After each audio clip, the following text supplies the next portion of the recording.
ચૂંટણી એટલે માત્ર હાર-જીતનો ખેલ નથી. ખરેખર તો એ શાસન માટે ડેટા એન્જિનિયરિંગ છે. આંકડાઓ આપણને જમીની હકીકત બતાવે છે.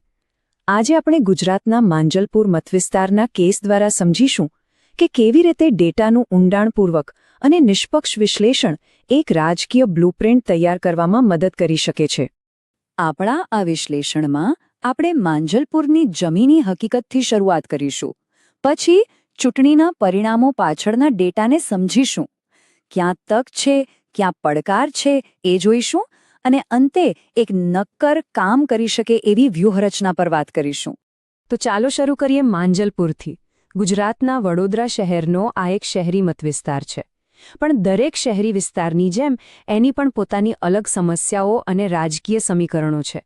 આપણે એને નજીકથી સમજવાનો પ્રયત્ન કરીએ. નકશા પર માંજલપુર વિધાનસભા મતવિસ્તાર નંબર 145 છે. પણ આ માત્ર એક નંબર નથી, આ વડોદરા શહેરનો એક ધબકતો વિસ્તાર છે. અહીંના લોકોના નિર્ણયો, એમની પસંદગી રાજ્યના રાજકારણ પર પણ અસર પાડે છે. હવે જરા આ આંકડા પર નજર નાખો. 75.85% 2022ની ચૂંટણીમાં આટલો મોટો વોટશેર ભાજપના ઉમેદવારને મળ્યો.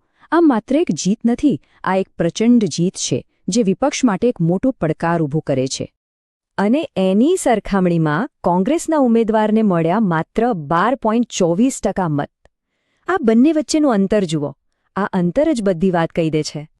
અને મતોની સંખ્યામાં આ અંતર હતું પૂરા 1,754,000 મતનું. આટલો મોટો તફાવત આ કોઈ નાની સૂની વાત નથી. આ એક મોટો સવાલ ઊભો કરે છે કે વિપક્ષ મતદારો સાથેનો સંપર્ક કેમ ગુમાવી બેઠો. આ જ સમસ્યાનો આપણે ઉકેલ શોધવાનો છે. પણ જુઓ, ચૂંટણીના આંકડાઓ એક વાર્તા કહે છે અને લોકોનું રોજિંદુ જીવન બીજી. આટલી મોટી જીત છતાં માંજલપુરના લોકો રસ્તા, ગટર, પાણી પુરવઠા જેવી મૂળભૂત સમસ્યાઓથી આજે પણ ઝઝૂમી રહ્યા છે. આ એમની પ્રાથમિકતાઓ છે. અહીંના એક રહેવાસી કહે છે, દર ચોમાસામાં આ શેરી નદી બની જાય છે. કોણ સાંભળે છે? આ વાક્ય માત્ર પાણી ભરાવવાની ફરિયાદ નથી. આ લોકોની વેદના છે, એમની નિરાશા છે. આ ફરિયાદ મૂળભૂત રીતે લોકોના સન્માન સાથે જોડાયેલી છે. બંધારણ દરેક નાગરિકને ગરિમાપૂર્ણ જીવનનો અધિકાર આપે છે. જ્યારે રોજિંદી સમસ્યાઓનો ઉકેલ ન આવે ત્યારે એ ગરિમા પર પણ અસર પડે છે. તો સવાલ એ છે કે જો લોકો આટલા પરેશાન છે તો પરિણામ આવું કેમ? ચલો ડેટાનું ફોરેન્સિક વિશ્લેષણ કરીએ. તો ચાલો આંકડામાં ઊંડા ઉતરીએ. 2017 અને 2022ની ચૂંટણીની સરખામણી કરો. કોંગ્રેસનો વોટ શેર 30%થી ઘટીને સીધો 12% પર આવી ગયો અને મતદાન પણ લગભગ 9% જેટલું ઘટ્યું. આ આંકડા શું કહી રહ્યા છે? આનું વિશ્લેષણ કરતા 4 મુખ્ય કારણો સામે આવે છે. પહેલું, ભાજપે પોતાના મુખ્ય મતદારો, ખાસ કરીને શહેરી અને ઓબીસી મતદારોને પોતાની સાથે જકડી રાખ્યા. બીજું, કોંગ્રેસના મત સંપૂર્ણપણે તૂટી ગયા. ત્રીજું, આમ આદમી પાર્ટીએ વિપક્ષના મતોમાં ભાગ પડાવ્યો. અને ચોથું, જે મતદાન ઘટ્યું એનો માર પણ વિપક્ષને જ પડ્યો. આ ચાર્ટ જુઓ, તમને તરત સમજાઈ જશે. વિપક્ષી મત એક જગ્યાએ એકઠા થવાને બદલે કોંગ્રેસ, આપ અને અન્ય પક્ષો વચ્ચે વહેંચાઈ ગયા. આનો સીધો ફાયદો સત્તાધારી પક્ષને થયો. જે મતદારો નારાજ હતા એમની પાસે કોઈ એક મજબૂત વિકલ્પ નહોતો. અને આ મતદાનમાં ઘટાડો એને ખાલી ઉદાસીનતા ન ગણી શકાય. આ એક પ્રકારનો મૌન વિરોધ પણ હોઈ શકે છે. આ એવા મતદારો છે જે સત્તાધારી પક્ષથી ખુશ નથી પણ વિપક્ષ પર ભરોસો પણ નથી કરી શકતા. આ જ મતદારો વિપક્ષ માટે એક મોટી તક છે જો એમનો વિશ્વાસ જીતી શકાય. કોઈ પણ રણનીતિ બનાવતા પહેલા જમીન પરની હકીકત જાણવી જરૂરી છે. પોતાની તાકાત શું છે અને નબળાઈ ક્યાં છે એ સમજવું પડે. તો ચાલો વિપક્ષની સ્થિતિનું એક સ્વોટ વિશ્લેષણ કરીએ. અહીં એક રસપ્રદ વિરોધાભાસ છે. આંતરિક રીતે જોઈએ તો ઉમેદવારની છબી સ્વચ્છ હતી અને તેમની પાસે અંગત સંસાધનો પણ હતા, જે એક મોટી તાકાત છે. પણ બીજી તરફ પક્ષનું સંગઠન ખૂબ જ નબળું હતું અને જમીન પર કોઈ મજબૂત આધાર નહોતો.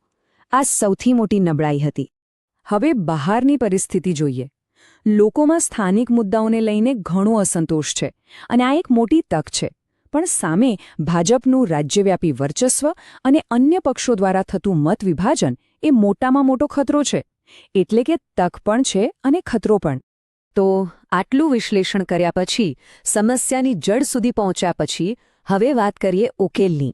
એક એવી બ્લુપ્રિન્ટની જે આવનારા 90 દિવસમાં પુનરાગમનનો રસ્તો બતાવી શકે છે. આ કોઈ હવામાં બનાવેલી યોજના નથી. આ છે એક ચોક્કસ 90 દિવસીય બ્લુપ્રિન્ટ, જેને 3 તબક્કામાં વહેંચવામાં આવી છે. પહેલા 30 દિવસ જમીન પર જઈને લોકોનું સાંભળો. બીજા 30 દિવસ એ અવાજને મોટો બનાવો. અને છેલ્લા 30 દિવસ એ અવાજને મતમાં પરિવર્તિત કરો. આ યોજનાનો પાયો છે સાંભળો. દરેક બૂથ પર જાઓ, લોકોની સમસ્યાઓને સમજો. બીજો તબક્કો છે અવાજ ઉઠાવો, જેમાં એક સ્પષ્ટ નેરેટિવ બનાવવાનું છે, ચાલો માંજલપુરની મૂળભૂત સમસ્યાઓ હલ કરીએ. અને ત્રીજો તબક્કો છે એકત્ર કરો, જેમાં ડિજિટલ અને ડોર ટુ ડોર કેમ્પેઇન દ્વારા મતદારોને સક્રિય કરવાના છે. આખી વ્યૂહરચનાના કેન્દ્રમાં ઉમેદવારની પોતાની ઓળખ છે. એમની ડોક્ટર તરીકેની છબીનો ઉપયોગ કરીને કાળજી લેનાર નેતાનો નેરેટિવ બનાવી શકાય છે. એક એવો નેતા જે માંજલપુરના દુઃખ દર્દને સમજે છે અને એનો ઈલાજ કરવા માંગે છે. આ વાત લોકોના દિલને સ્પર્શી શકે છે. પણ આ વાત માત્ર એક ચૂંટણી જીતવાની નથી. આનાથી પણ કંઈક મોટું છે. આ રાજકારણને એક નવા દૃષ્ટિકોણથી જોવાની વાત છે, જ્યાં રાજકારણનો હેતુ માત્ર સત્તા નથી, પણ સેવા છે. આનો મૂળભૂત સિદ્ધાંત છે ડેટા આધારિત શાસન. અને જ્યારે આપણે ડેટા આધારિત શાસનની વાત કરીએ, ત્યારે એનો અર્થ લોકોની અંગત માહિતીનો દુરુપયોગ કરવાનો નથી. ભારતના કાયદા મુજબ લોકોની પ્રાઇવસી અને એમની સંમતિનું સન્માન કરવું એ સર્વોપરી છે. ડેટાનો ઉપયોગ લોકોની જરૂરિયાતોને વધુ સારી રીતે સમજવા અને સેવા પહોંચાડવા માટે થવો જોઈએ, જવાબદારી નક્કી કરવા માટે થવો જોઈએ. તો આખરે મોટો સવાલ એ જ રહે છે, શું સ્થાનિક મુદ્દાઓ પર ધ્યાન કેન્દ્રિત કરીને મોટા રાજ્યવ્યાપી રાજકીય પ્રવાહને પડકારી શકાય છે? શું લોકો માટે તેમના ઘરની સામે ભરાતું પાણી રાષ્ટ્રીય મુદ્દાઓ કરતાં વધુ મહત્વનું બની શકે છે? આનો જવાબ ભવિષ્ય જ આપશે. અને આ જ વાત હંમેશા યાદ રાખવા જેવી છે. ચૂંટણી એ અંત નથી, એ તો શરૂઆત છે. લોકોની સેવા કરવાના 5 વર્ષના કોન્ટ્રાક્ટની શરૂઆત. આ જ રાજકારણનો સાચો હેતુ છે.